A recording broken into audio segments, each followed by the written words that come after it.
Every Bible contains 66 books, Genesis to Revelation. But what if I told you there used to be more? Books that religious leaders decided you shouldn't read.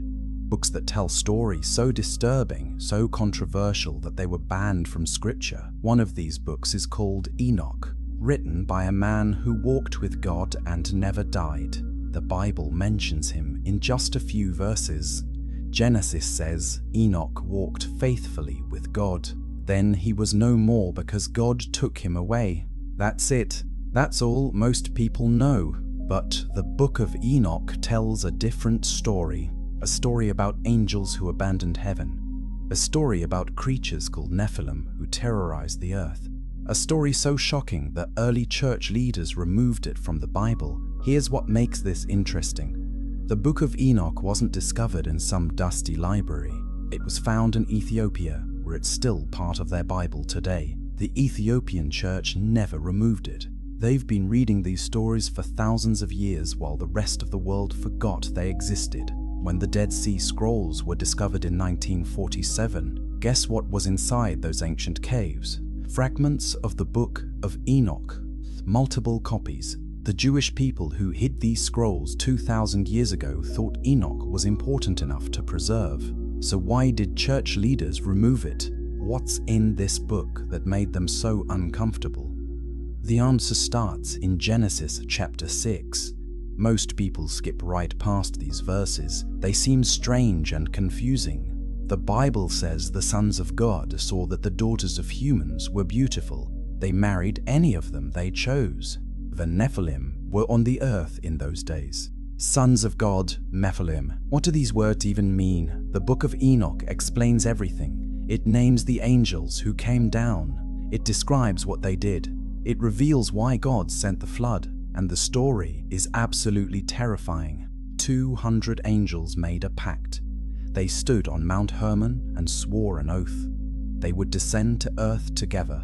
They would take human women as wives. They would share the blame equally so none could turn back. Their leader was named Samjaza. He organized everything. 19 other commanders joined him. Each led 10 angels. The book of Enoch lists their names. Azazel taught men to make swords and weapons. Amazarach taught sorcery and root cutting. Armas taught the breaking of spells. Barakajal taught astrology. These angels didn't come to help humanity. They came to corrupt it. The women gave birth to children. But these weren't normal children. They grew to enormous heights. Some reached 15 feet tall. Others grew even larger. Their appetites were impossible to satisfy. They consumed everything. When food ran out, they turned on humans. The book of Enoch says they began to sin against birds and beasts and reptiles and fish. They devoured one another's flesh and drank blood. The earth accused them of lawlessness. Subscribe to hear what God did when he saw these monsters destroying his creation. The judgment that followed would reshape the world forever. The giants weren't just big, they were smart. Their fathers taught them forbidden knowledge, metalworking, weapon making, astrology, magic, secrets that humans were never meant to know. Violence filled the earth. Murder became common. War erupted constantly. The hybrid giants ruled through terror. Normal humans became slaves or food.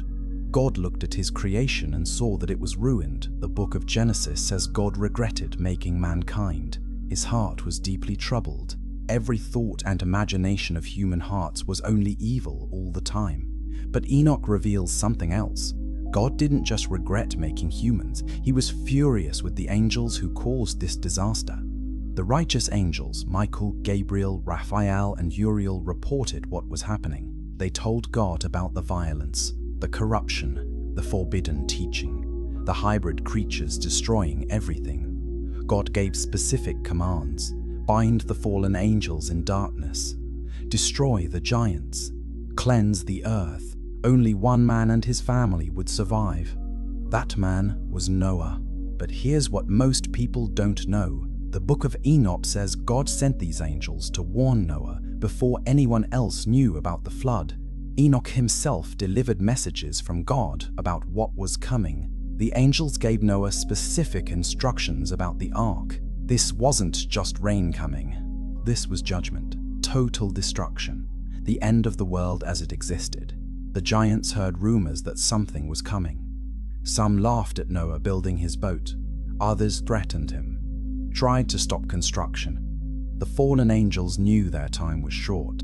In the next chapter, we'll discover exactly what happened when those angels touched Earth, how they chose their victims, what they taught humanity, and why their punishment was worse than death. Chapter 2. When angels walked among men, Mount Hermon rises over 9,000 feet above sea level. Its peak towers over the border between modern Israel, Lebanon, and Syria. Ancient peoples considered this mountain sacred.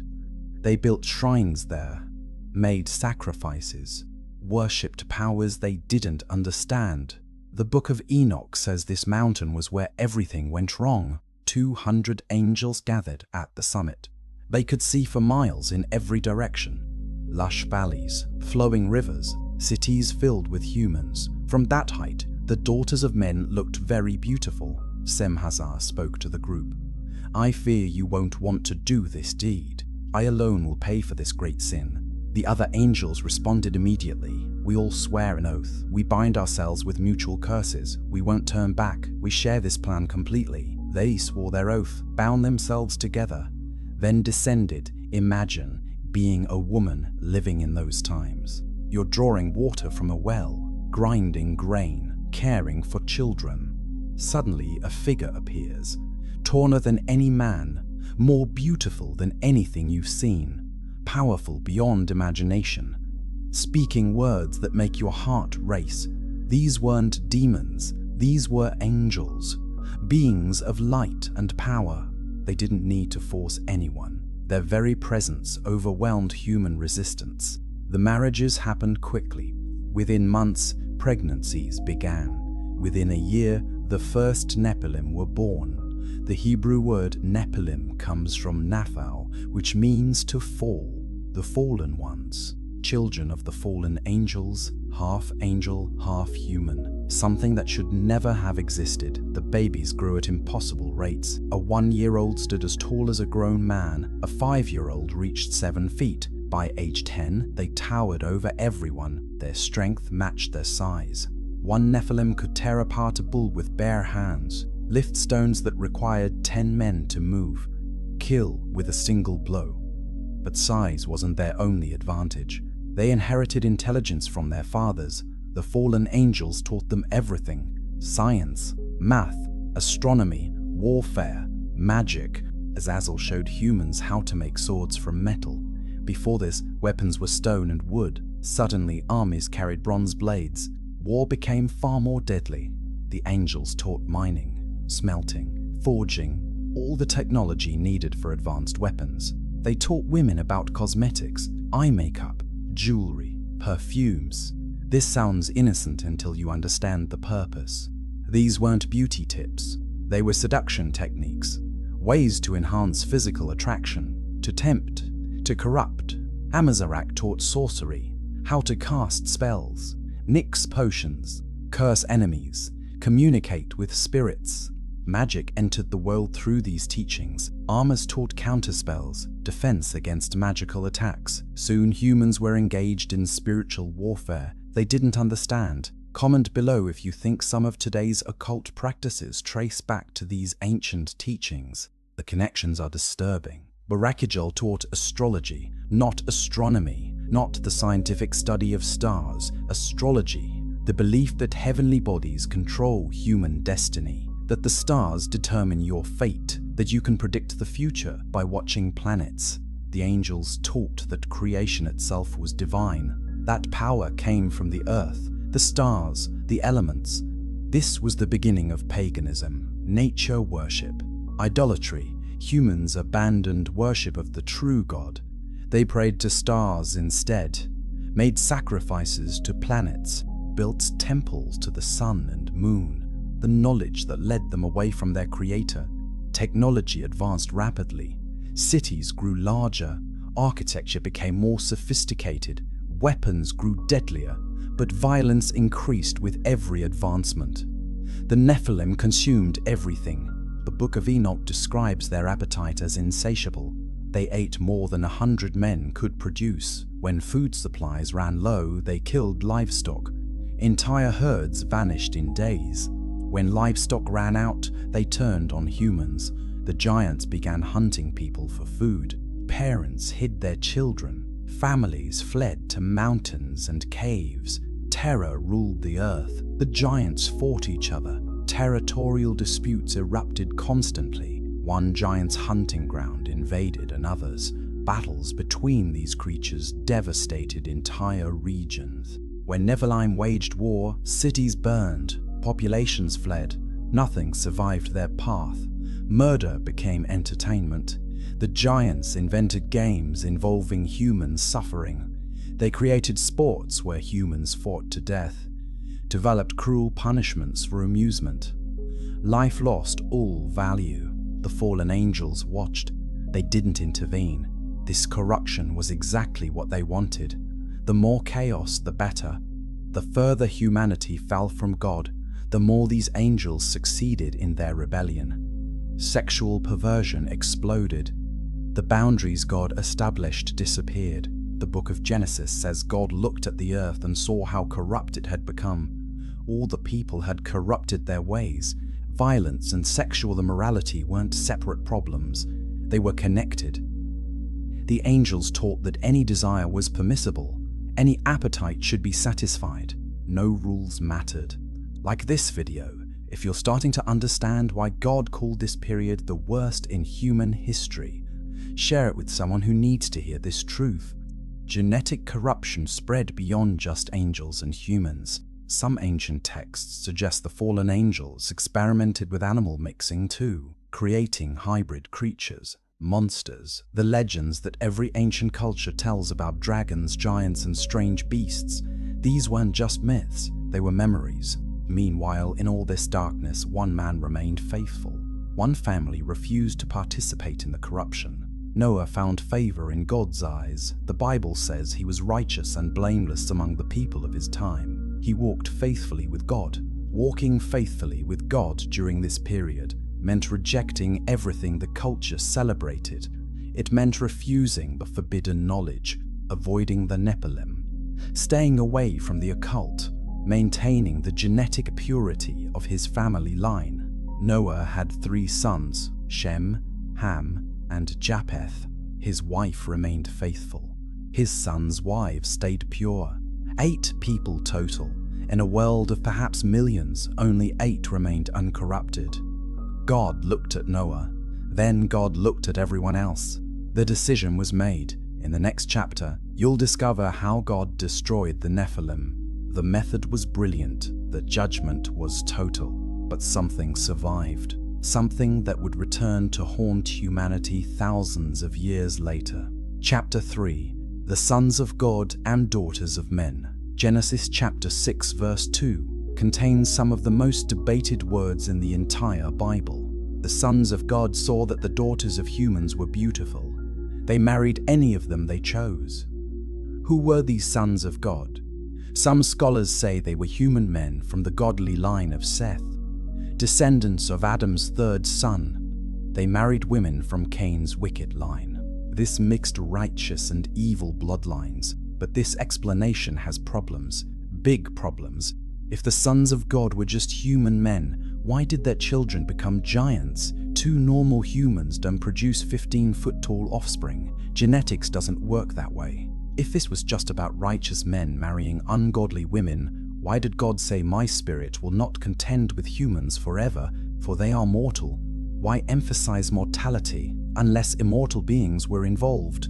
If these were human marriages, why does the book of Jude compare them to the sin of Sodom? Jude says the angels who didn't keep their proper dwelling but left their own home are kept in darkness. In a similar way, Sodom and Gomorrah gave themselves up to sexual immorality and perversion. Jude connects angels leaving heaven with sexual perversion. The comparison is clear. The phrase "sons of God" appears multiple times in the Old Testament. Every other time it means angels. Job chapter 1 says, "The sons of God came to present themselves before the Lord. Satan came with them." Satan is an angel. The sons of God in that passage are angels. Job chapter 38 says, "The sons of God shouted for joy when God laid the earth's foundation." This happened before humans existed. The sons of God are angels.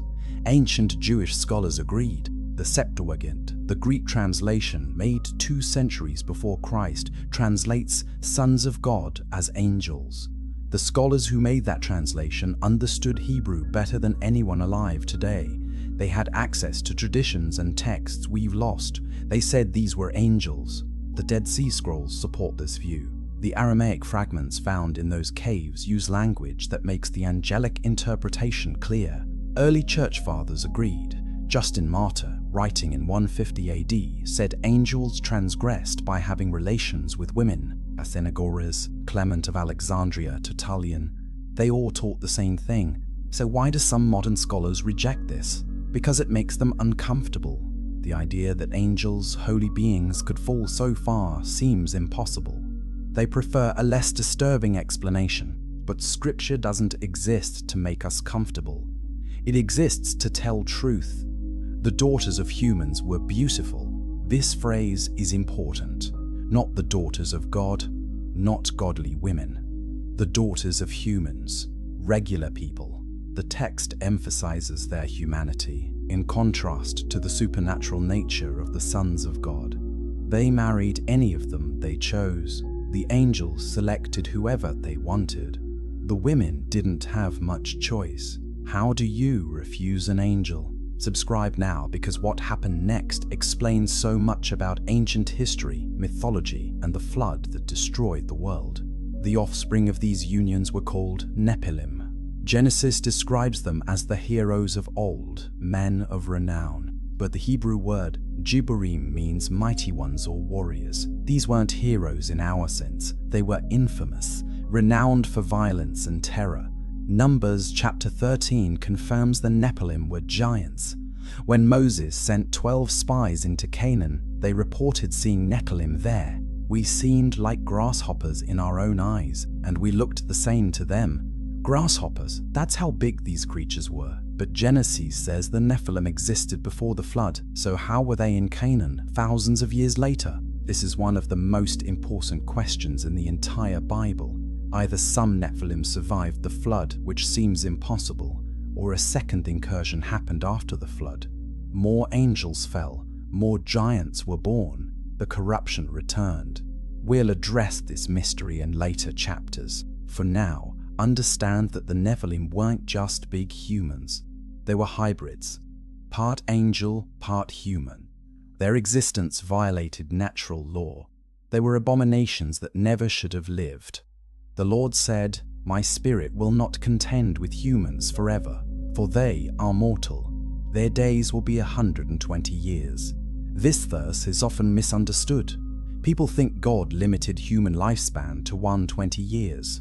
But people after the flood lived much longer than that. Abraham lived 120-75 years. Isaac lived 120-80. The 120 years was a countdown, a warning. God was giving humanity 120 years to repent before the flood came. Noah spent that time building the ark, preaching righteousness, warning everyone who would listen. Nobody listened. The Nephilim were on the earth in those days and also afterward. Afterward. That word is crucial. After what? After the flood. The text is telling us this wasn't a one-time event. The corruption happened twice, before and after the flood. Some ancient texts suggest there were 2 ranks of fallen angels. The first group, the 200 who swore the oath on Mount Hermon, were bound immediately. God imprisoned them in chains of darkness. The book of Jude confirms this. But other fallen angels remained free. These could cause trouble later. Think about the implications. If angels could fall once, they could fall again. If forbidden unions produced giants before the flood, they could produce giants after. The same enemy, the same strategy, the same corruption. The violence on earth was not just physical, it was spiritual. The fallen angels weren't just teaching forbidden knowledge, they were corrupting worship, leading humans away from God. establishing false religions, creating idols. Every ancient civilization has legends about gods coming down from heaven to mate with humans. Greek mythology is filled with these stories. Zeus, Poseidon, Apollo, all taking human form to seduce women. Their offspring were demigods, Hercules, Perseus, Achilles, heroes of impossible strength. Exactly like the Nephilim, Norse mythology tells the same stories. The Aesir gods produced children with humans. Giants walked the earth.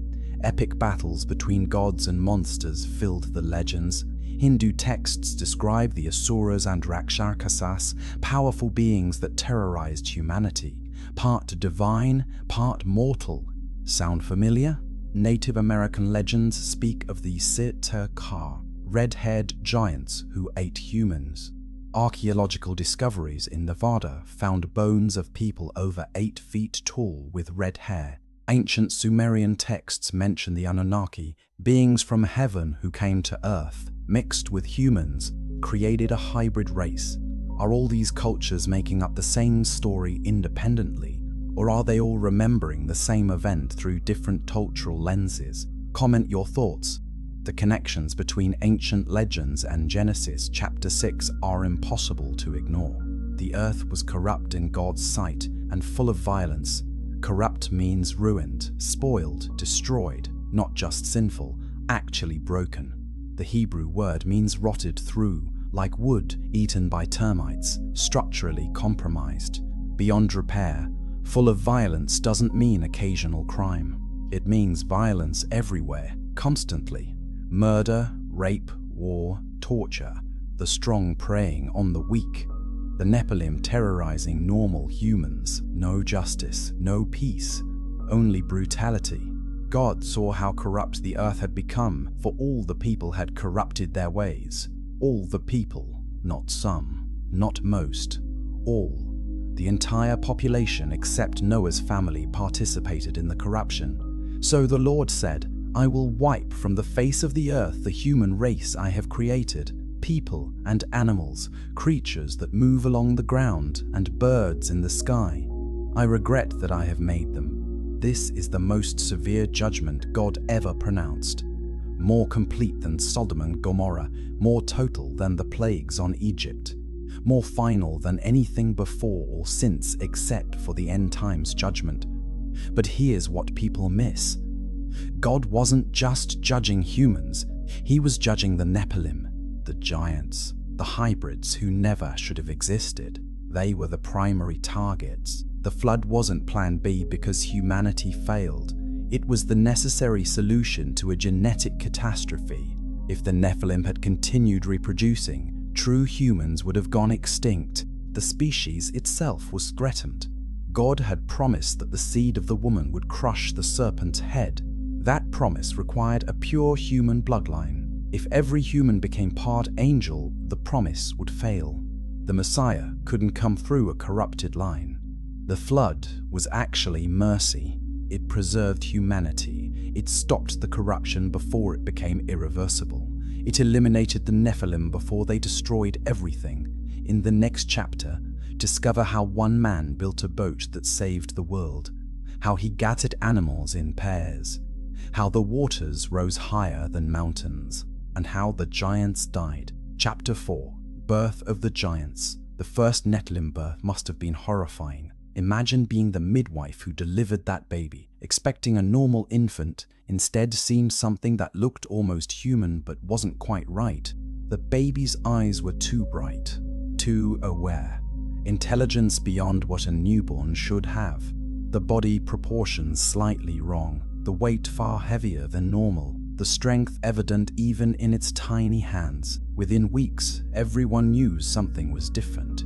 The child grew at an impossible rate. By 6 months, it looked like a 3-year-old. By 1 year, like a 6-year-old. By age 5, it towered over grown men. The mother aged rapidly. Pregnancy with a Nephilim child drained the life from women. They gave birth and died soon after. Or they survived but never fully recovered. The hybrid children consumed resources even in the womb. As the Nephilim reached maturity, their true nature emerged. These weren't gentle giants. They weren't simple people who happened to be tall. They were predators, violent, cruel, ruled by appetites they couldn't control. The Book of Enoch describes them with disturbing detail.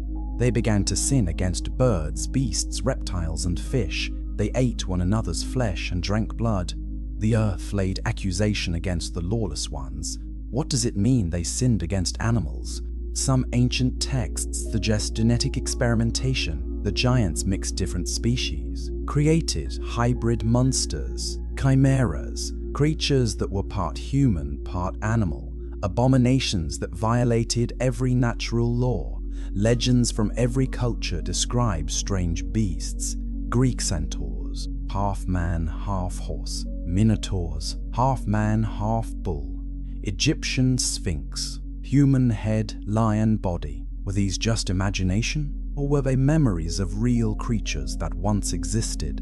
The Nephilim consumed everything. A single giant ate more than 50 normal people. They hunted entire herds to extinction, fished rivers empty, stripped forests bare. They consumed and destroyed with no thought for tomorrow. When food grew scarce, they turned on humans. The Book of Enoch says they devoured mankind. People became prey. Parents hid their children in caves. Families fled to the mountains. Cities built walls that the giants tore down easily. Violence was entertainment. The Nephilim invented cruel games, forced humans to fight each other, made families battle to death for their amusement, created arenas where the weak were slaughtered for sport.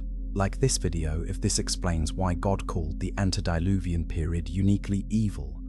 This wasn't normal human sin. This was something far worse.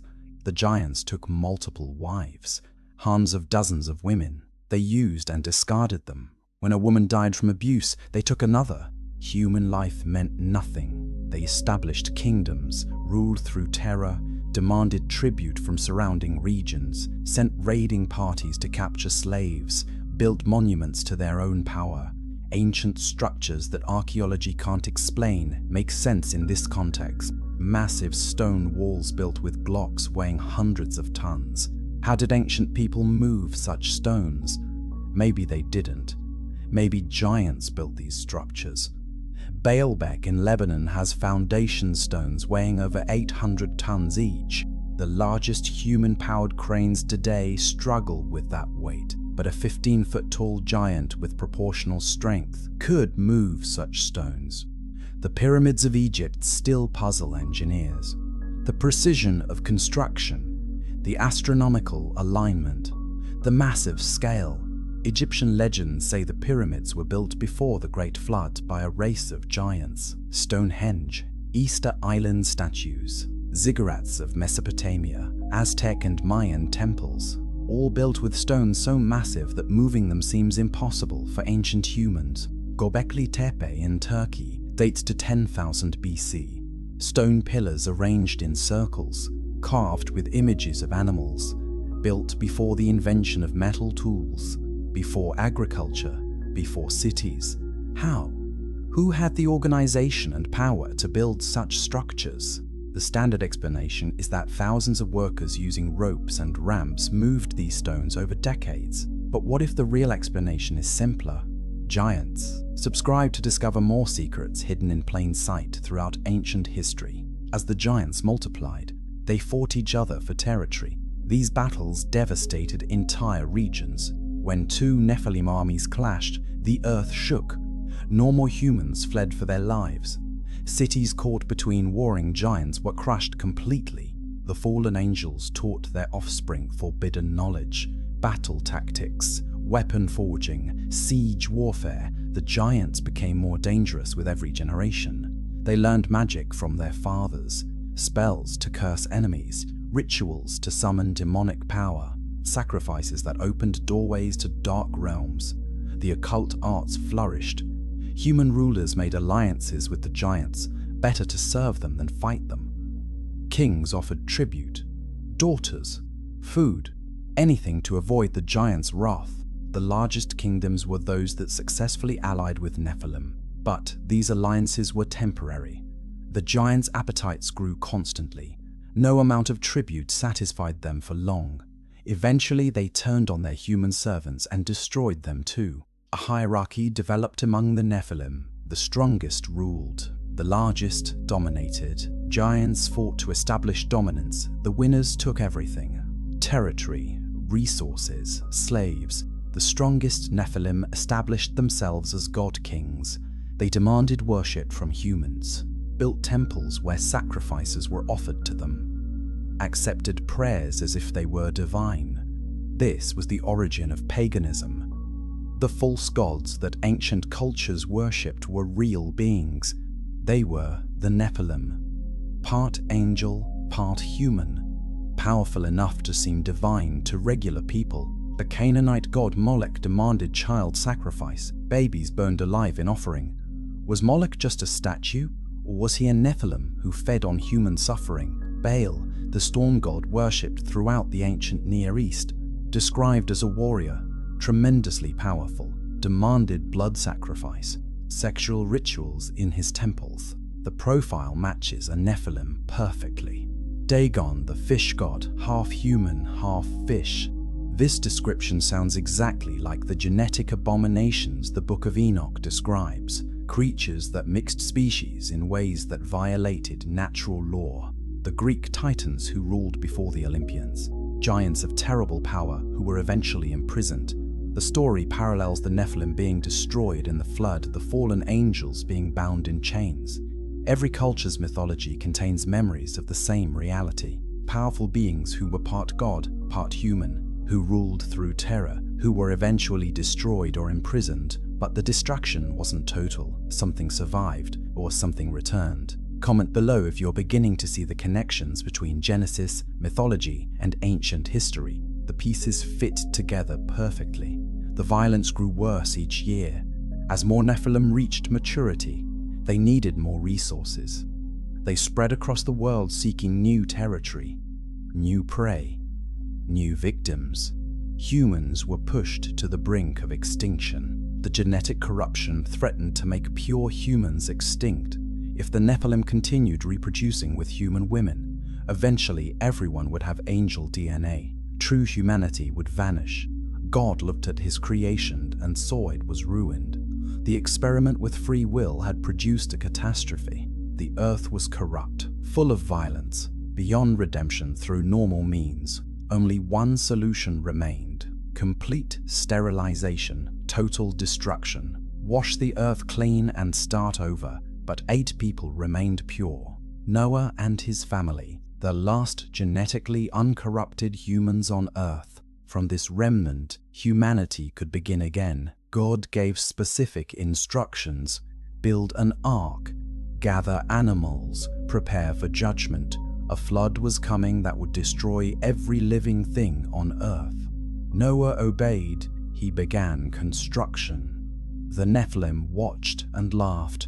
What was this foolish old man building? A boat on dry land? Why? Rain was coming. The whole earth would flood. Ridiculous. They mocked him, threatened him. Some tried to destroy the ark during construction, but God protected Noah. Angels guarded the construction site. The work continued. 120 years of warning. 120 years of Noah preaching repentance. 120 years of people ignoring him. Until the day the rain began. In the next chapter, witness the destruction of the old world, the rising waters, the drowning giants, the death of every living thing except those on the ark, the judgment that reset human history. Chapter 5. The corruption spreads. God created humans with free will, the ability to choose, to love, to obey or rebel. Without free will, humans would be robots programmed to worship. God wanted relationship, not automation. But free will came with risk. The risk that humans would choose poorly.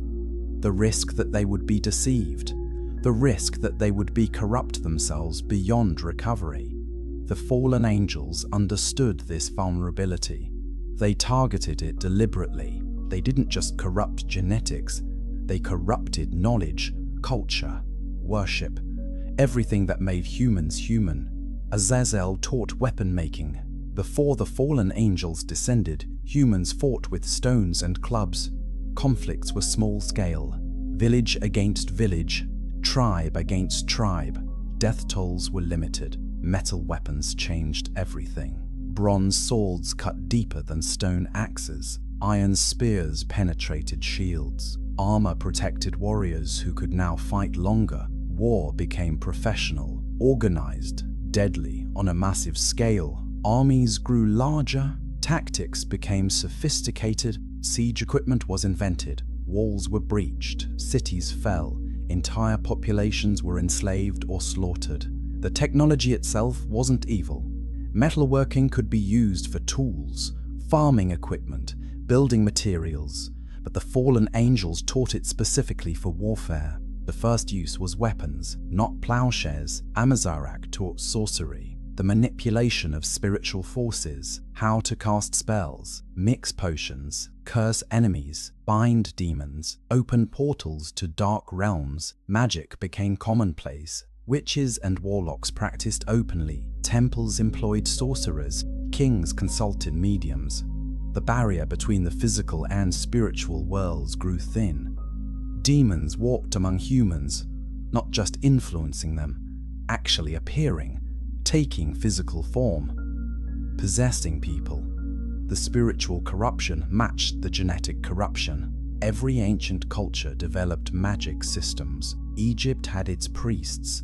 Babylon had its magi. Greece had its oracles. The Druids practiced dark arts. Shamans contacted spirits. All of it traced back to teaching from the fallen angels. Comment if you think modern occult practices connect to these ancient teachings. The techniques are remarkably similar. Armors taught counter-magic, defense against spells, how to break curses, protect yourself from spiritual attack. This created an arms race in the occult realm. Soon, every village had its sorcerer, every tribe had its witch, every kingdom employed magicians. Spiritual warfare became as common as physical warfare. Bar-Kachal taught astrology, not astronomy, not the scientific study of stars. Astrology, the belief that planets control destiny, that the stars determine your future, that you're a slave to cosmic forces. This was a direct attack on free will. If the stars control your life, you're not responsible for your choices. You're a victim of fate, powerless to change, ruled by forces beyond your control. Temples were built to honor planets. Sun worship, moon worship, Venus, Mars, Jupiter. Humans prayed to creation instead of creator. They bowed to stars instead of the one who made the stars. Astrology persists today. Horoscopes, zodiac signs, people checking their daily forecast based on planetary positions. The same lie the fallen angels taught thousands of years ago. You're ruled by the stars instead of ruling with God. The angels taught cosmetics and adornment. This sounds harmless until you understand the purpose. They taught women how to enhance their beauty to seduce men, how to use appearance as a weapon. Eye makeup, jewelry, perfumes, hairstyling, all taught specifically to increase sexual attraction, to make resisting temptation harder, to corrupt relationships between men and women. The goal was breaking down sexual boundaries. Marriage became meaningless. Faithfulness disappeared. Lust ruled. Perversion spread. The same corruption that destroyed Sodom and Gomorrah was planted in the antediluvian world. Share this video with someone who needs to understand how ancient this spiritual battle truly is. Root cutting meant knowledge of plants, which roots heal, which poison, which cause hallucinations, which prevent pregnancy. The fallen angels taught herbalism for corrupt purposes. Abortion became common. Women drank potions to end pregnancies. The Nephilim sometimes forced this on their human victims. When a hybrid pregnancy went wrong, herbs could terminate it. Poisons were used for murder, political assassination, revenge killing. Entire families eliminated with a properly prepared root mixture. Crime became easier. Hallucinogenic plants were used in pagan worship. Priests consumed substances that altered consciousness. They claimed to visit other realms, meet gods, receive visions. In reality, they were opening themselves to demonic influence. The knowledge spread rapidly. Every culture developed herbal medicine, but mixed with that useful knowledge was corruption. Plants used for evil purposes, healing knowledge twisted into harm. Music was corrupted. The fallen angels taught songs that influenced emotions, rhythms that hypnotized, melodies that opened spiritual doors. Music became a tool for manipulation. Ancient temples used music in their rituals. Drums created trance states. Chants lowered resistance. Musical instruments were dedicated to false gods. The sounds themselves were considered sacred. Even today, certain music styles are associated with rebellion, drugs, sexual immorality, violence. The power of music to influence behavior hasn't changed. The corruption continues. Art was corrupted. The angels taught humans to create images, statues, idols, physical representations of spiritual beings. This violated God's command against graven images.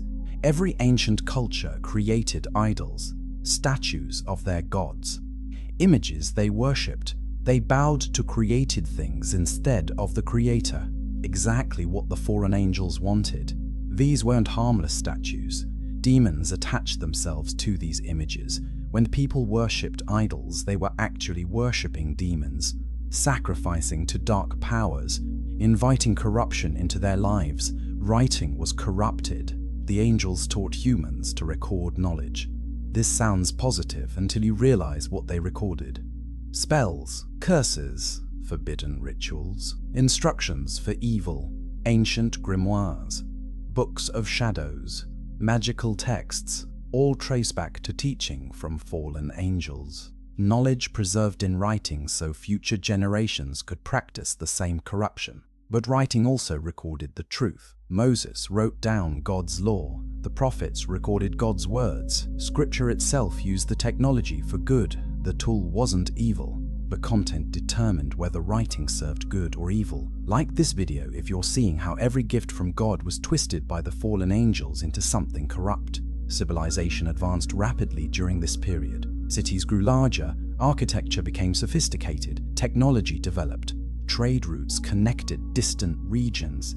Human achievement reached heights not seen again for thousands of years. But advancement without righteousness is just sophisticated evil. The more powerful humans became, the more efficiently they corrupted themselves. Every technology became a weapon, every knowledge a tool for manipulation. The fallen angels didn't give humanity everything. They held back the most important secrets: how to cure all disease, how to extend life indefinitely, how to travel between stars. They kept these for themselves and their Nephilim offspring. What they taught was exactly enough to make humans dangerous, powerful enough to destroy each other, advanced enough to think they didn't need God, sophisticated enough to create elaborate systems of evil. The corruption wasn't just external, it changed how humans thought. Their minds became darker, their hearts colder, their consciences seared. They invented new forms of evil that previous generations hadn't imagined. Romans chapter 1 describes what happens when humans reject God. Their thinking becomes futile. Their foolish hearts are darkened. They exchange truth for lies. They worship creation instead of Creator. They receive in themselves the penalty their error deserves. This describes the antediluvian world perfectly. They rejected God, embraced lies, worshipped created beings, received judgment. The same pattern repeats throughout history. When humans reject God, corruption follows. Technology advances without wisdom. Power increases without righteousness. Capability grows without morality. We're watching it happen again today. Advanced technology, sophisticated weapons, genetic manipulation, artificial intelligence, all developed without asking whether we should, only whether we can. Subscribe because the lessons from the antediluvian world apply directly to our modern age. The same spiritual forces are at work. As the corruption spread, the earth itself began to suffer. Genesis says the earth was corrupt in God's sight. Not just humans, the earth itself. The land became defiled, polluted, twisted. The curse of sin didn't just affect humanity, it affected creation. Animals turned violent, plants became poisonous, natural order broke down. The Nephilim hunted species to extinction. Forests were burned, rivers polluted, mountains scarred by mining. Ecological devastation followed human corruption.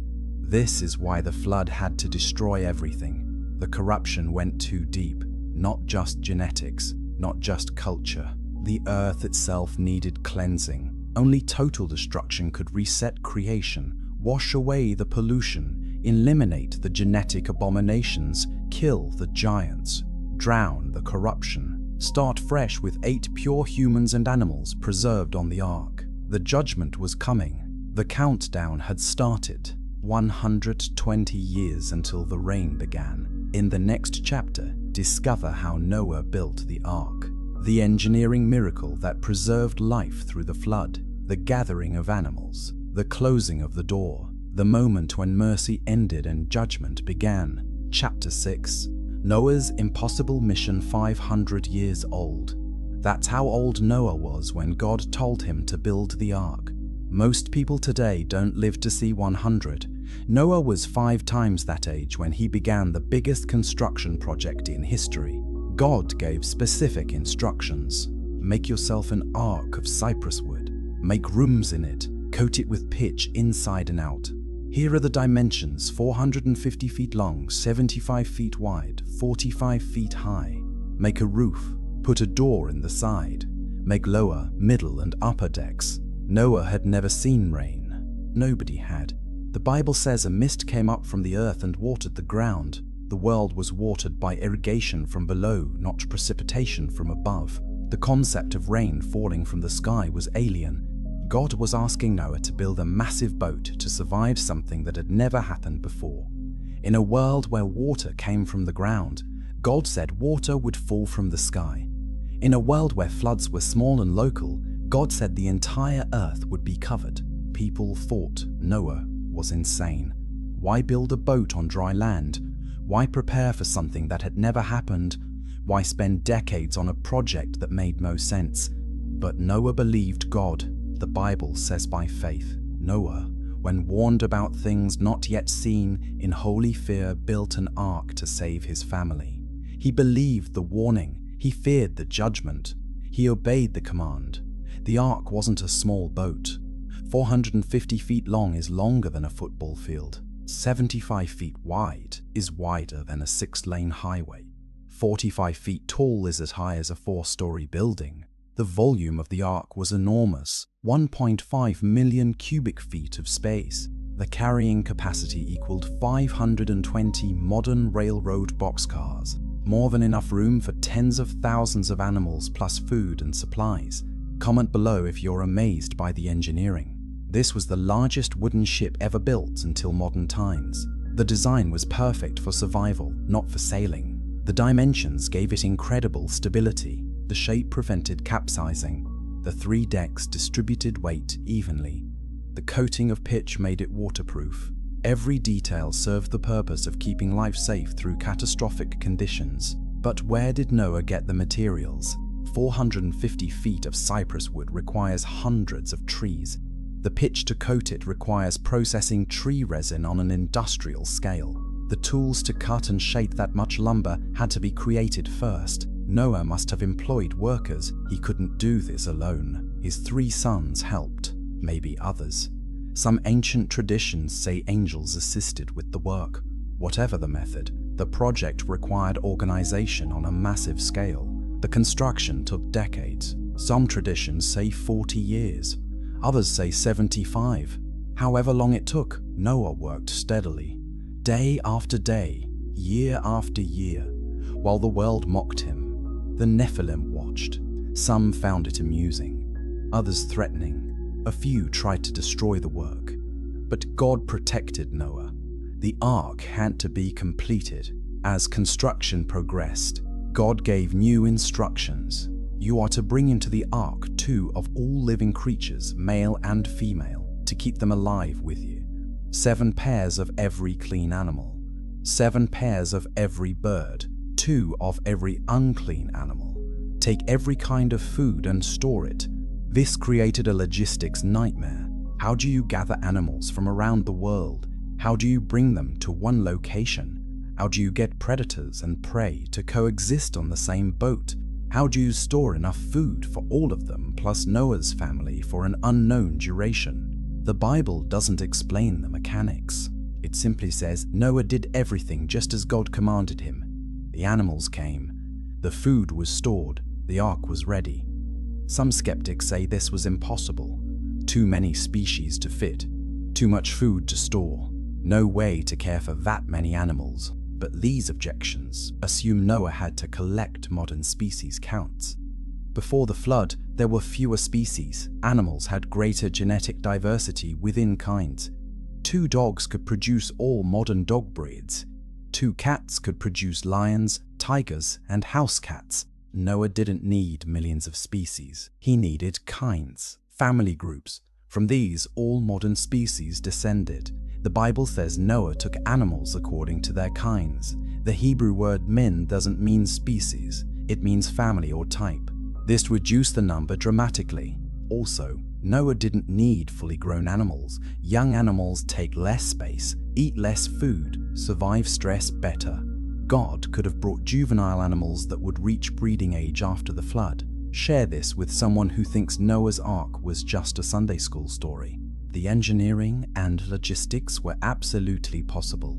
7 days before the flood, God gave final instructions. Go into the ark, you and your whole family, because I have found you righteous in this generation. Take with you 7 pairs of every clean animal and 2 of every unclean animal.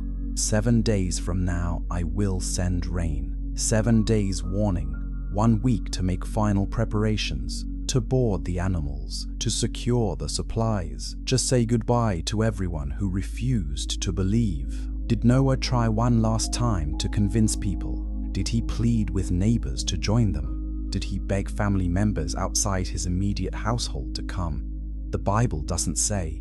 It only says Noah and his family entered the ark. 8 people: Noah, his wife, Shem, Ham, Japheth, and their 3 wives. 8 humans, the last genetically pure people on earth, the remnant from which all future humanity would descend. The animals came, male and female, 2 by 2 for unclean animals, 7 pairs for clean animals. They walked into the ark. Birds flew in. Reptiles crawled in. Reptiles crawled in. Insects came. Mammals of every size, from mice to mammoths, entered. This had to be miraculous.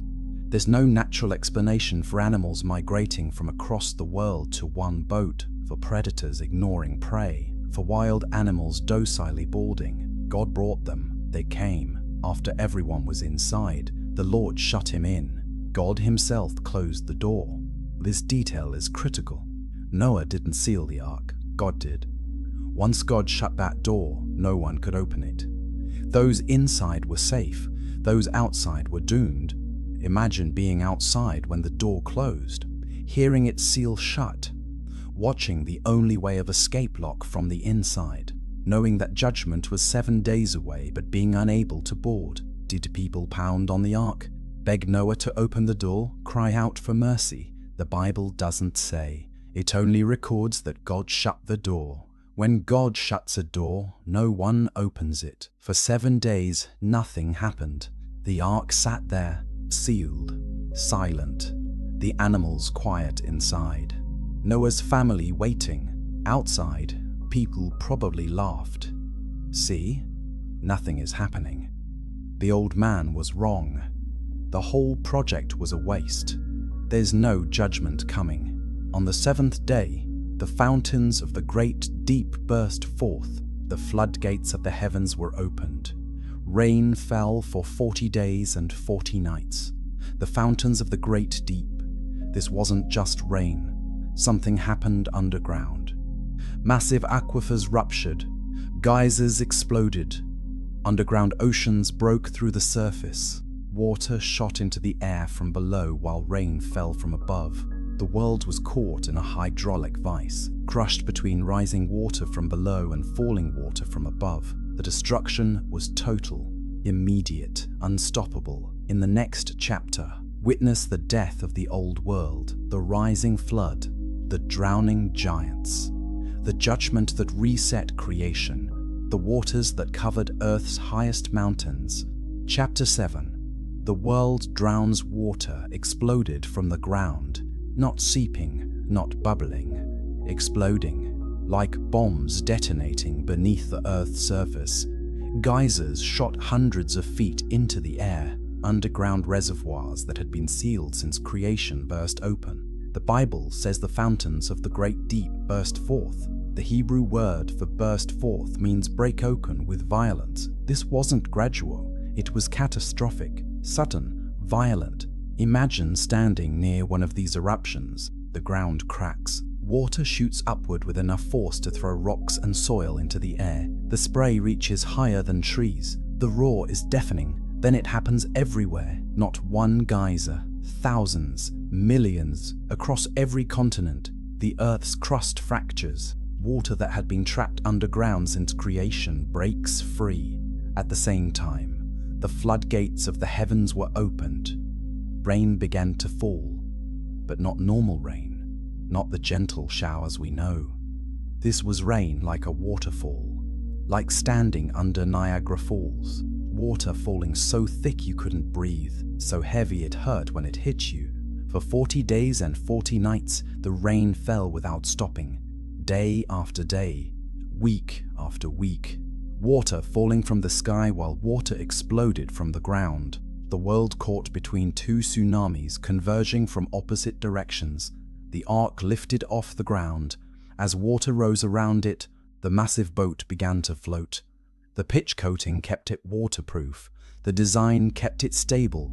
Noah and his family felt the movement as the ark left dry land. Outside, chaos erupted. People who had mocked Noah now ran for their lives. They climbed hills, fled to higher ground, built rafts, tried to swim, all futile. The Nephilim tried to survive. Their enormous strength was useless against rising water. They couldn't outrun the flood, couldn't fight water with swords. Their size became a disadvantage. Larger bodies required more food, more oxygen, more energy. Some climbed mountains, the tallest peaks still visible above the rising water. But Genesis says the waters rose more than 20 feet above the highest mountains. Eventually, even the peaks disappeared beneath the flood. The giants drowned, every single one. The creatures that had terrorized humanity, that had seemed invincible, that had ruled through violence, they died like everyone else. Water doesn't care how strong you are. Like this video if you're seeing God's justice in action. The judgment was severe but completely deserved. The water kept rising. 15 cubits above the highest mountains, that's about 23 feet, deep enough that even the tallest mountain peaks were completely submerged. Nothing on earth remained dry except the ark.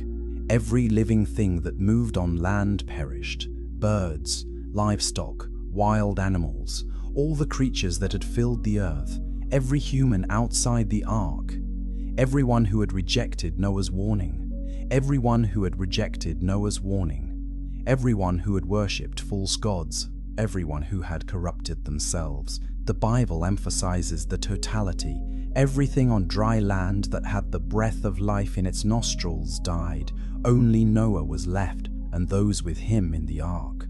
The waters flooded the earth for 150 days, 5 months. The ark floated on a planetary ocean with no land visible anywhere, just water, endless water, stretching to every horizon. Inside the ark, Noah's family cared for the animals, fed them from stored supplies, cleaned their enclosures, maintained the ship, day after day, week after week, month after month.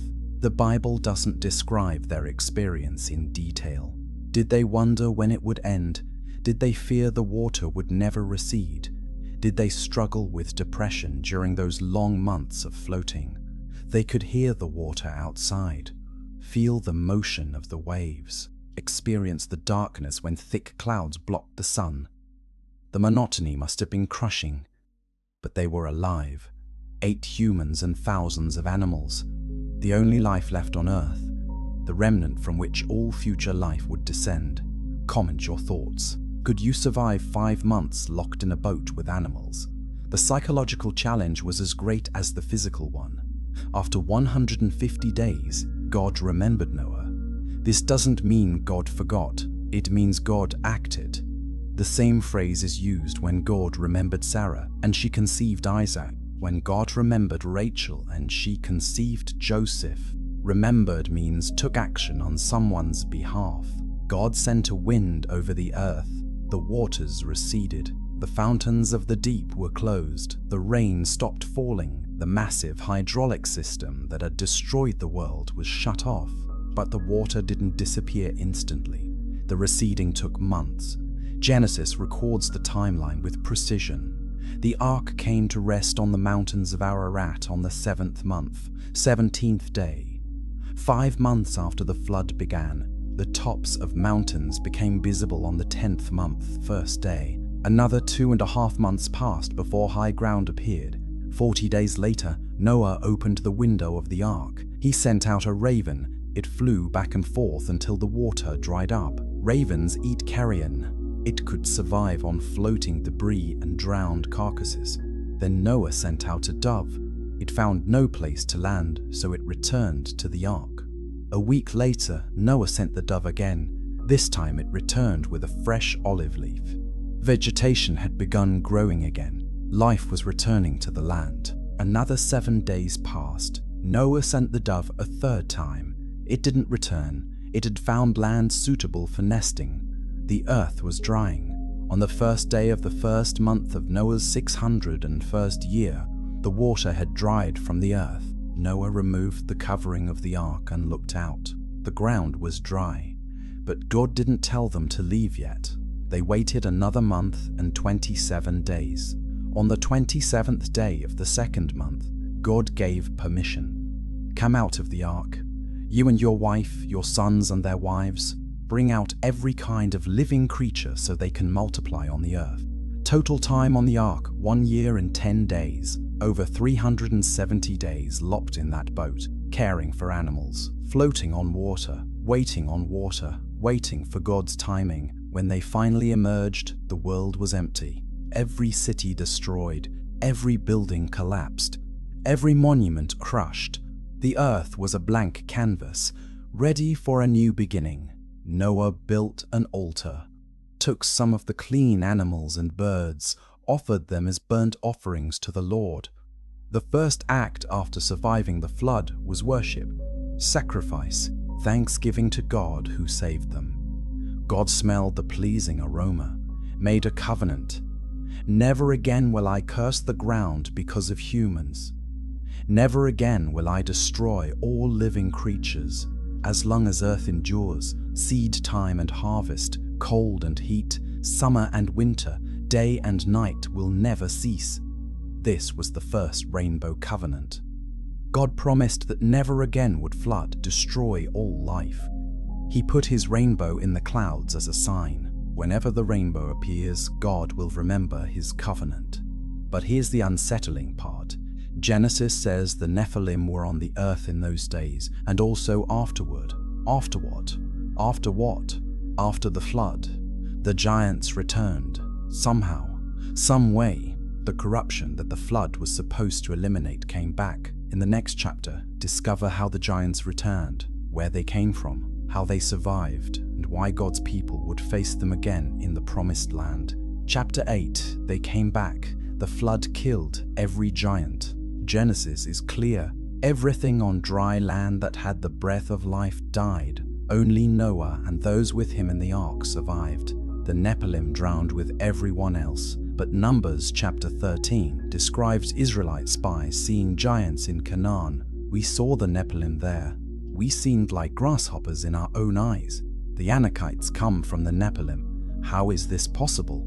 If all the giants died in the flood, how were there giants in Canaan 2,000 years later? This is one of the biggest questions in the entire Bible. 3 possibilities exist. First, some giants survived the flood. Maybe they built boats, climbed high mountains that weren't quite covered, found caves above the waterline. This seems unlikely given how thorough the flood was, but technically possible. Second, the fallen angels returned. The original 200 angels were bound in darkness according to the book of Enoch and Jude, but other angels could have fallen later.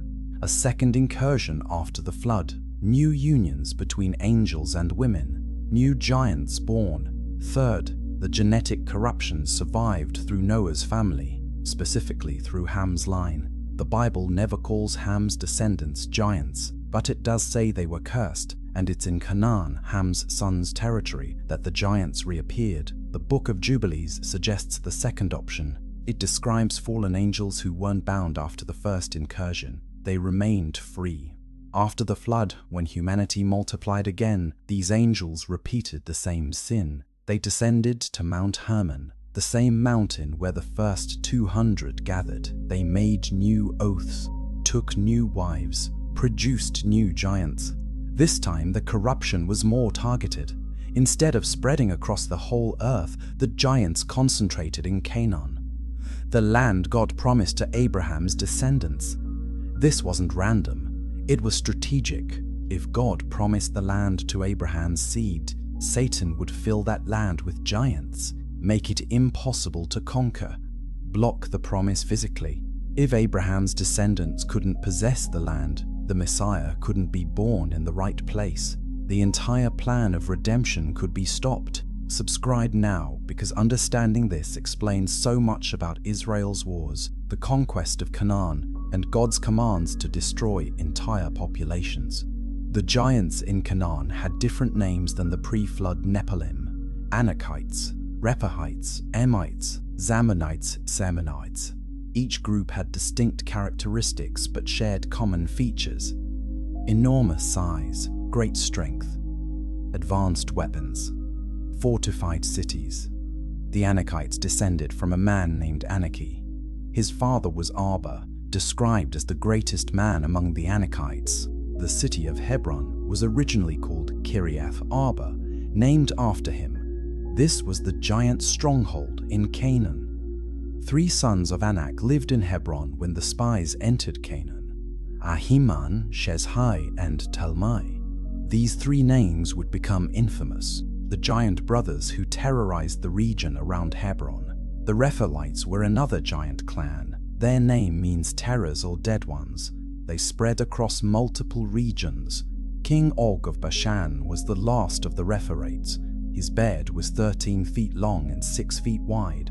Made of iron, the size suggests he was over 10 feet tall. The Emites lived east of the Dead Sea. Deuteronomy says they were a people strong and numerous and as tall as the Anakites. The Moabites called them Emites, which means terrors. The Zamzamites lived in what became Ammon's territory, also described as a people strong and numerous and as tall as the Anakites. The Ammonites called them Zamzamites, which might mean schemers or evil plotters. These weren't scattered individuals. They were populations, clans, tribes, entire nations of giants controlling large territories. They built fortified cities, trained armies, ruled the land. When Abraham entered Canaan around 2000 BC, the giants were already there. Genesis 14 describes a war between kings. Abraham rescued his nephew Lot from the invading armies.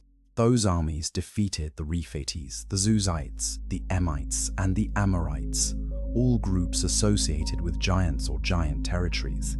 Abraham walked through a land controlled by giants. He built altars, dug wells, raised his family, all while surrounded by these creatures. God protected him. The giants didn't attack, but their presence was constant. God made a covenant with Abraham. To your offspring I will give this land, from the river of Egypt to the great river, the Euphrates, the land of the Kenites, Kenizzites, Cadmonites, Hittites, Perizzites, Rephites, Amorites, Canaanites, Girgashites, and Jebusites. Notice the Rephites are specifically listed. God was promising Abraham land currently occupied by giants. This would require conquest, war, driving out populations that seemed unconquerable. But God added a condition. In the 4th generation your descendants will come back here. The sin of the Amorites has not yet reached its full measure. The giants hadn't become corrupt enough yet to deserve destruction. God would wait, give them time, hope they would repent. 400 years later, they hadn't repented. They had grown worse. Their corruption had filled up. The time for judgment had come. Like this video, if you're seeing God's patience, even toward the giants, He gave them centuries to turn from evil. Moses led Israel out of Egypt. They camped at Mount Sinai, received the law, built the tabernacle, organized as a nation, then marched toward Canaan. The generation that left Egypt had never seen giants. They heard stories from their grandparents who heard stories from their grandparents.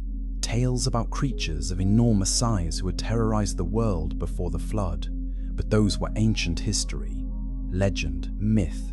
When they reached the border of Canaan, Moses sent 12 spies to scout the land. Go up through the Negev and on into the hill country.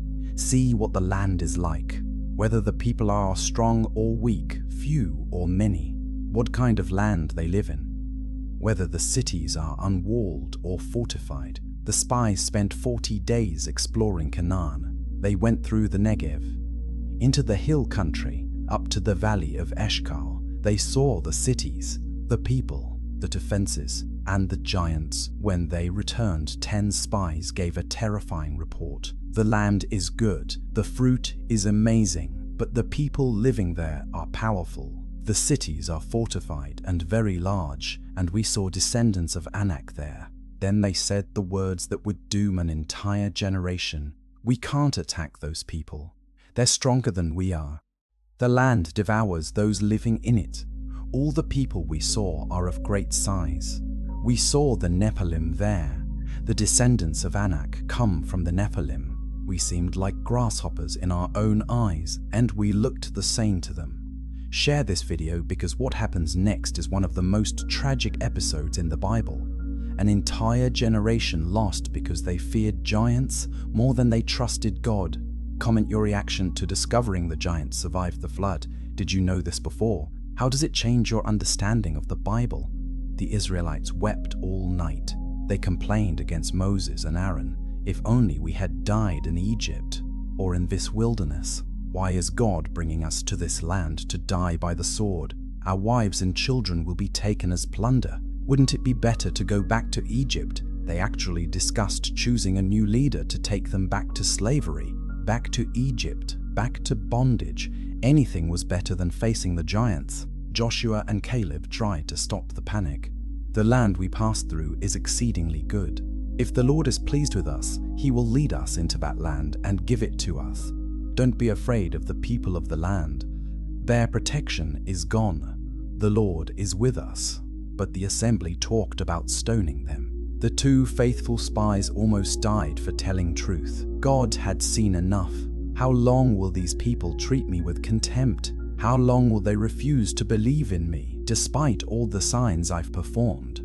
I will strike them with a plague and destroy them. Moses interceded, begged God to forgive them. God relented from destroying them completely, but He pronounced judgment. Not one of you will enter the land except Caleb and Joshua. Your children will enter, but you will die in the wilderness. For 40 years you will suffer, 1 year for each day the spies explored the land. The 10 spies who brought the bad report died immediately. A plague struck them down. Only Joshua and Caleb survived. An entire generation lost. 600,000 fighting men condemned to wander the desert until they died. All because they feared giants more than they trusted God's promise. In the next chapter, discover what made the giants so terrifying. Their size, their strength, their weapons, their cities, and how a few faithful men eventually defeated them. Chapter 9. The promised land's dark secret, Canaan, wasn't empty. It wasn't waiting for Israel to move in. It was occupied, heavily defended, controlled by populations that had lived there for centuries.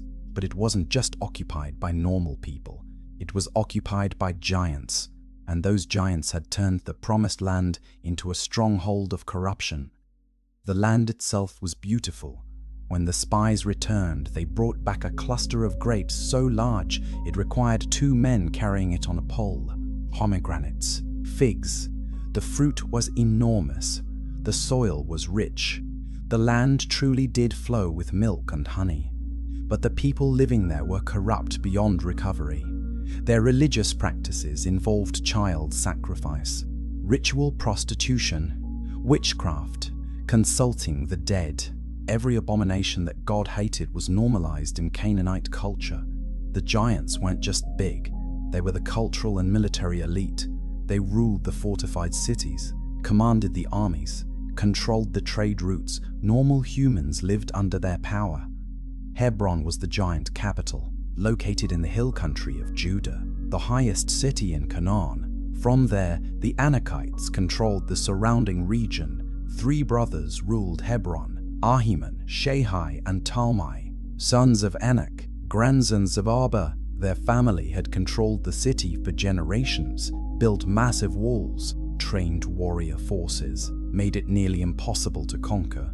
The spies saw these 3 brothers, saw how they towered over normal men, saw the fear they inspired in the local population, saw the fortifications built to their scale, doors 15 feet tall, streets built for creatures of enormous size. When the spies said we seemed like grasshoppers to them, this wasn't exaggeration. The height difference was that extreme. A 6-foot man standing next to a 15-foot giant looks proportionally like an insect. But size wasn't the only advantage. The giants had better weapons: bronze swords when others used stone, iron spears when others used wood, armor that regular weapons couldn't penetrate, shields that covered their entire bodies. They had better training. Warfare was their profession. They practiced constantly, developed tactics, organized into units, coordinated attacks. The military sophistication was far beyond anything Israel possessed. They had better fortifications, walls 20 feet high, gates reinforced with iron, towers where archers could shoot down at attackers, cities built on hilltops that required uphill assaults. The defensive advantages were overwhelming, like this video if you're understanding why the Israelites were terrified. Facing the giants seemed like suicide, but here's what the spies missed. God had already promised the land to Abraham, confirmed the promise to Isaac, repeated it to Jacob, sworn with an oath that couldn't be broken. God didn't promise an easy land. He promised a good land. Good doesn't mean empty. It means worth fighting for. The better the land, the harder the battle to possess it. Caleb understood this. Give me this hill country that the Lord promised me that day. You heard then that the Anakites were there and their cities were large and fortified. But the Lord helping me, I will drive them out just as he said. At 85 years old, Caleb volunteered to attack the giant stronghold, the place where the 3 brothers of Anak lived, the most fortified city in Canaan. He wanted it specifically because it was the hardest target. Why? Because Caleb knew something the other spies didn't. The giant's protection had been removed. God had withdrawn his restraining hand. The same creatures that seemed invincible were actually vulnerable. Subscribe to find out how Joshua and Caleb eventually defeated the giants. The strategies they used, the faith that empowered them, the complete victory God gave them. The Rephaites controlled the east side of the Jordan. King Og ruled from Bashan. His capital was Ashtaroth, another giant stronghold. Another fortified city built to the scale of enormous inhabitants. Og was the last of the Rephaites. His bed was 13 feet long, made of iron, preserved as evidence of his size. When Israel approached his territory, he came out to fight them. Moses was leading at this point, not Joshua. The conquest hadn't officially started, but Og forced the issue. He assembled his entire army, marched to meet Israel at Edrei. God told Moses, "Do not be afraid of him. I have delivered him into your hands, along with his whole army and his land." The reassurance was necessary. Og was terrifying, a giant king leading an army of trained warriors, defending fortified cities. The battle was total victory for Israel. They struck Og down, along with his sons and his whole army. Not a survivor was left. They captured all his cities, 60 cities in the region of Argob, all fortified with high walls, gates and bars. 60 fortified cities, every one taken. The giant kingdom of Bashan fell completely. The last of the Rephates died. His territory became inheritance for the tribes of Israel. This victory was a preview, proof that giants could be defeated, evidence that God's promise was reliable, encouragement for the battles ahead. But the main giant strongholds remained. Hebron, the cities of the valley, the fortifications throughout Canaan. The conquest was just beginning. The Amorites controlled much of the hill country. They were allied with the Anakites. Some were giants themselves. Others were normal humans who served the giants. Together, they made Canaan nearly impenetrable. Their culture was corrupt beyond redemption. Leviticus lists their practices: sacrificing children to Molech, sexually immorality of every kind, consulting mediums and spirits, practicing divination, all the abominations God hated. God told Moses, "Do not defile yourselves by any of these practices. The nations I am driving out before you became defiled this way." The land was defiled. It vomited out its inhabitants. If you do these same practices, the land will vomit you out too. The land itself was sick, corrupted by the practices of its inhabitants. Only total cleansing could heal it. Every altar destroyed, every high place torn down, every Asherah pole cut down and burned, every person who practiced these abominations removed. This wasn't genocide, it was surgery, removing cancer before it spread. The giants and those who worshiped like them had corrupted themselves beyond recovery. They would never repent. They would never change. They had to be removed completely. God gave them centuries, time to turn from their evil, time to abandon their false gods, time to stop their corrupt practices. They refused. They grew worse. Their sin reached full measure. The time for patience was over. The time for judgment had come, and God would use Joshua's army as the instrument of that judgment. In the next chapter, witness the conquest begin. Jericho's walls falling, the southern coalition defeated, the giant strongholds attacked, and the faith of two old men who finally got their chance to fight the giants they saw 45 years earlier. Chapter 10, 12 spies, 10 cowards. Moses stood before the people. In front of him stretched the border of Canaan. Behind him lay 40 years of wilderness wandering. An entire generation had died. The cowards who refused to enter were gone. Their children stood ready. Moses chose 12 men, one leader from each tribe: Shammua from Reuben, Shaphat from Shimeon, Caleb from Issachar, Yabal from Issachar, Hoshea from Ephraim, Palti from Benjamin, Gadiel from Zebulun, Gadi from Manasseh, Armiel from Danas, Armiel from Asher, Nabi from Naphtali, Gala from Gad. Moses changed Hoshea's name to Joshua. The name meant "the Lord saves." This man would lead Israel into the promised land, but first, he would scout it as a spy. Go up through the Negev, on into the hill country, see what the land is like, whether the people are strong or weak, few or many. What kind of land do they live in? Is it good or bad? What kind of land do they live in? Are they unwalled or fortified? How is the soil? Is it fertile or poor? Are there trees or not? Do your best to bring back some fruit. The 12 men departed.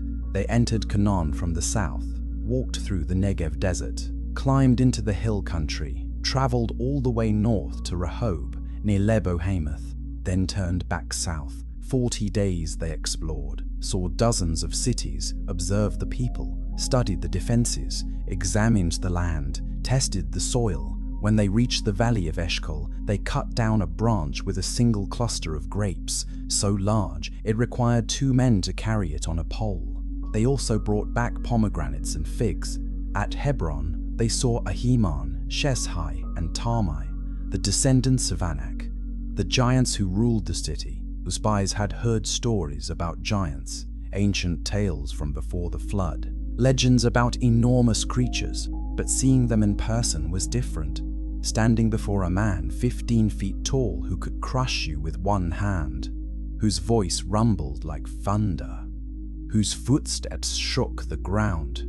The psychological impact was overwhelming. The spies felt like insects, grasshoppers, completely powerless, utterly vulnerable. The size difference wasn't just physical, it was emotional, mental, spiritual. How do you fight something that massive? When they returned to camp, the entire congregation gathered. The 12 men presented their report. They showed the fruit, enormous grapes, huge pomegranates, evidence of the land's fertility.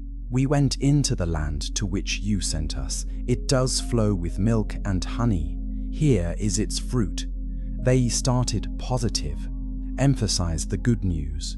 The land was everything God promised, rich, fertile, productive, but that word changed everything. But the people living there are powerful. The cities are fortified and very large. We even saw descendants of Anak there. The Amalekites live in the Negev. The Hittites, Jebusites, and Amorites live in the hill country. The Canaanites live near the sea and along the Jordan. Then 10 spies went further. We can't attack those people. They're stronger than we are. The land we explored devours those living in it. All the people we saw there are of great size. Comment if you see how fear twisted their perception.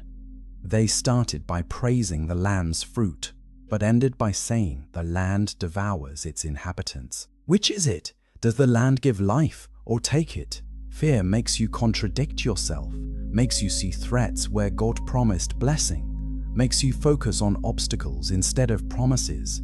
We saw the Nephilim there, the descendants of Anak come from the Nephilim. We seemed like grasshoppers in our own eyes and we looked the same to them. Caleb tried to stop the panic. We should go up and take possession of the land. We can certainly do it. His voice was confident, clear, absolute certainty. But the 10 other spies contradicted him. We can't attack those people. They're stronger than we are. The majority opinion won. 10 voices of fear drowned out 2 voices of faith. That night, the whole community wept aloud. All the Israelites grumbled against Moses and Aaron. If only we had died in Egypt or in this wilderness. Why is the Lord bringing us to this land only to let us fall by the sword? Our wives and children will be taken as plunder. Wouldn't it be better for us to go back to Egypt? The panic spread like disease. One person's fear infected another. Within hours, the entire camp was in rebellion. They even discussed choosing a leader to take them back to slavery. Joshua and Caleb tore their clothes, a sign of grief. They spoke to the whole assembly. The land we passed through and explored is exceedingly good. If the Lord is pleased with us, He will lead us into that land, a land flowing with milk and honey. He will give it to us. Only do not rebel against the Lord, and don't be afraid of the people of the land. We will devour them. Their protection is gone. The Lord is with us. Do not be afraid of them. Like this video if you're inspired by Joshua and Caleb's faith. They saw the same giants, but they saw God as bigger. The assembly responded by talking about stoning them. The 2 faithful spies almost died for speaking truth. The mob was forming, picking up rocks, about to murder the only men with real faith. Then the glory of the Lord appeared at the tent of meeting. God Himself intervened, spoke to Moses. How long will these people treat me with contempt? How long will they refuse to believe in me, in spite of all the signs I have performed among them? Think about God's perspective. He split the Red Sea. drowned the Egyptian army, gave them water from rock, provided manna every morning, showed his presence in a pillar of cloud and fire, spoke his law from Mount Sinai, filled the tabernacle with his glory. After all these miracles, they still didn't trust him. They believed the report of giants more than the promise of God. I will strike them down with a plague and destroy them, but I will make you into a nation greater and stronger than they. God was ready to start over with Moses, like I started over with Noah. Moses interceded, begged God to forgive them, used God's own promise as an argument. The nations have heard of your power. If you destroy these people now, they will say you couldn't bring them into the land. They'll think you're weak. In accordance with your great love, forgive the sin of these people, just as you've forgiven them from the time they left Egypt until now. The Lord replied, I have forgiven them as you asked, but not one of those who saw my glory and the signs I performed will see the land I promised to their ancestors. They have tested me 10 times. They've disobeyed me repeatedly. Caleb will enter. Joshua will enter. Your children will enter, but your generation will die in the wilderness. For 40 years you will suffer, 1 year for each of the 40 days the spies explored the land. The 10 spies who spread the bad report died immediately. A plague struck them down while the congregation watched, dead within hours of spreading fear. Only Joshua and Caleb lived, the 2 who trusted God's promise more than the size of giants. When Moses told the people God's judgment, they mourned bitterly. The next morning, they tried to reverse their decision. We have sinned. We will go up to the land the Lord promised. But Moses warned them, don't go. The Lord isn't with you. You'll be defeated. They ignored him. A group marched toward the hill country. The Amalekites and Canaanites came down, defeated them completely, chased them back to Hormah. Presumption is as dangerous as cowardice. They wouldn't go when God said go. Now they would go when God said don't. Both choices came from unbelief. Share this with someone who struggles with fear. The lesson is clear. God's promise is more reliable than any obstacle. For 40 years, Israel wandered. Every member of the coward generation died, one by one, year by year, until finally, only Joshua and Caleb remained from those who had left Egypt. 2 85-year-old men, still strong, still faithful, still ready to fight giants. Their faith never wavered through 4 decades of waiting. In the next chapter, discover how they finally got their chance. The conquest begins. The giants fall. And Caleb personally drives out the 3 brothers of Anak from the city of Hebron. Chapter 11, when Caleb went to war 45 years. That's how long Caleb waited, from age 40 when he spied out the land to age 85, when he finally got his chance to conquer it. 45 years watching his generation die. 45 years keeping faith while surrounded by cowards. 45 years preparing for this moment. Joshua had led Israel across the Jordan. The waters parted like they did at the Red Sea. The nation camped at Gilgal. Jericho's walls had fallen. Ai was destroyed. The southern coalition was defeated. The northern armies were scattered. The major battles were won. But the giant strongholds remained. Hebron still stood. The 3 sons of Anak still controlled the city. The hill country still needed to be taken. Joshua divided the land among the tribes. Each received their inheritance, but some territories weren't fully conquered yet. The tribes would have to finish the job themselves. Caleb approached Joshua at Gilgal. You know what the Lord said to Moses, the man of God, at Kadesh Barnea, about you and me? I was 40 years old when Moses sent me to explore the land. I brought back an honest report. My companions who went with me made the hearts of the people melt in fear, but I followed the Lord my God wholeheartedly. Moses swore to me that day, the land on which your feet have walked will be your inheritance, you and your children forever, because you followed the Lord wholeheartedly. Now then, just as the Lord promised, he has kept me alive for 45 years since the time he said this to Moses. while Israel moved about in the wilderness. So here I am today, 85 years old. I am still as strong today as the day Moses sent me out. I'm just as vigorous to go out to battle now as I was then. Comment if you're inspired by an 85-year-old man volunteering for the hardest fight. Caleb didn't ask for the easy territory. He asked for the giants. Now give me this hill country that the Lord promised me that day. You yourself heard then that the Anakites were there and their cities were large and fortified. But the Lord helping me, I will drive them out just as he said. Joshua blessed Caleb, gave him Hebron as his inheritance, the city where the 3 giants lived, the strongest fortification in Canaan, the place every other tribe avoided. Caleb marched to Hebron with his fighting men.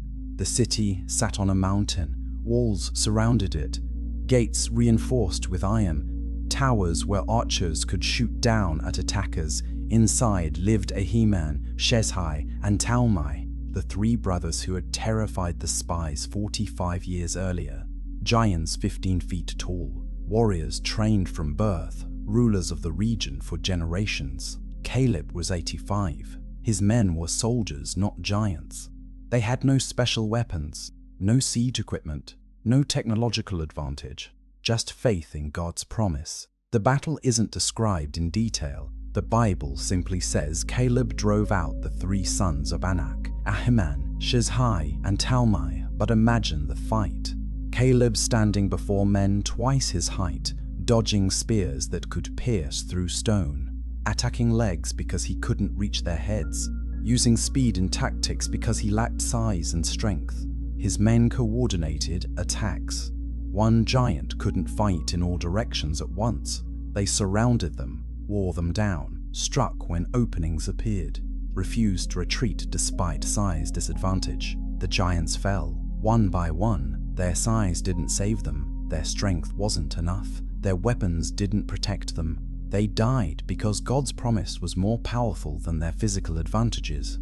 Like this video if you're seeing that faith beats size every time. Caleb proved what the cowards at Kadesh Barnea should have believed. After defeating the 3 giants, Caleb attacked Debir, another fortified city. He made an offer to his troops. Whoever attacks and captures Kiriath Sefer, I will give him my daughter Axa in marriage. Othniel, Caleb's nephew, captured the city. Receive Axa as wife. She convinced him to ask her father for a field. When she approached Caleb, he asked what she wanted. Give me a blessing. Since you have given me land in the Negev, give me also springs of water. Caleb gave her both upper and lower springs. He was generous in victory, rewarded those who fought well, blessed his family. But he never forgot that the real victory came from God. The book of Joshua summarizes Caleb's achievement. Hebron therefore became the inheritance of Caleb son of Jephunneh the Kenizzite to this day, because he followed the Lord, the God of Israel, wholeheartedly. That phrase appears twice about Caleb. Followed the Lord wholeheartedly. Not partially, not when convenient. Wholeheartedly, complete devotion, total trust, absolute faith. Other tribes had mixed results. Some drove out the Canaanites completely. Others let them remain as forced labor. Some failed to conquer their territory at all. The tribe of Judah, Caleb's tribe, fought hard. They captured Jerusalem initially, though the Jebusites later retook it. They took the hill country, the Negev, the western foothills. The text says the Lord was with the men of Judah. But even Judah couldn't drive out the people of the plains because they had chariots fitted with iron. The technology advantage was too great. Chariots were ancient tanks, fast, protected, devastating in open terrain. The tribe of Benjamin couldn't dislodge the Jebusites from Jerusalem. They remained there to this day. The capital city of the Promised Land stayed in enemy hands for generations. Manasseh didn't drive out the people of Bethshan, Tanakh, Dor, Ibleam, or Megiddo. The Canaanites were determined to live in that region. When Israel became strong, they pressed the Canaanites into forced labor but never drove them out completely. Subscribe to understand why incomplete obedience caused problems for generations. The giants they should have destroyed came back to haunt their children. Ephraim didn't drive out the Canaanites living in Gezer. They remained among the people of Ephraim, but were required to do forced labor